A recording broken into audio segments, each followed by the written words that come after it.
నాతో చెప్పింది, దయచేసి మేడం గారికి బెయిల్ వచ్చే వరకు నువ్వు నోరు తెరవబాకు, ఇప్పబాకు, మాట్లాడబాకని నన్ను అందరూ బతిమాలారు. నువ్వు ఎట్టపోయినా పర్లా, ఇంటావిడ కదా, వద్దని చెప్తే నేను మాట్లాడాల. వెంటనే టీడీపీ వాళ్ళు, వీడు కనపడతలేదు, కుటుంబం అదృశ్యం, వీడు మాట్లాడతలేదు మొదలెట్టారు. నాకు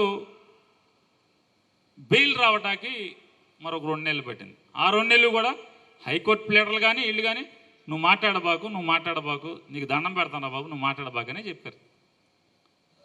ఇందులో కుటుంబాలు ఉన్నాయి, నువ్వు ఒక్కడివే అయితే పర్లేదు, ఇంట్లో ఆడవాళ్ళు కూడా ఇరికిచ్చారు కాబట్టి. ఏంటంటే ఇంటి యజమాని, గొడవని యజమాని ఆవిడ పేరు. ఎందుకు ఇంటి ఆవిడ పేరు మీద? ఇప్పుడు నా జీవితంలో బుద్ధి వచ్చింది ఏంటంటే, రాజకీయాలు తిరిగేవాళ్ళు పొరపాటును కూడా ఇంట్లో ఆడవాళ్ళ మీద ఆస్తులు పెట్టబాకండి, వ్యాపారాలు చేయబాకండి.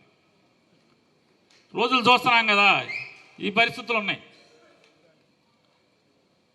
అది అయిపోయాక హైకోర్టులో నాకు బెయిల్ వచ్చింది 2 నెలల తర్వాత. అంటే జడ్జి ఏం చెప్పారు, ఆయన నానిగాడిని అరెస్ట్ చేయబాకండి అన్నారు. అరెస్ట్ చేయకుండా 2 నెలల తర్వాత బెయిల్ వచ్చింది. బెయిల్ వచ్చిన కాడి నుంచి మళ్ళీ మన కథ మామూలు. ప్లేటర్లు అంతవరకే చెప్పారు కదా, మన పని మొదలెట్టాం.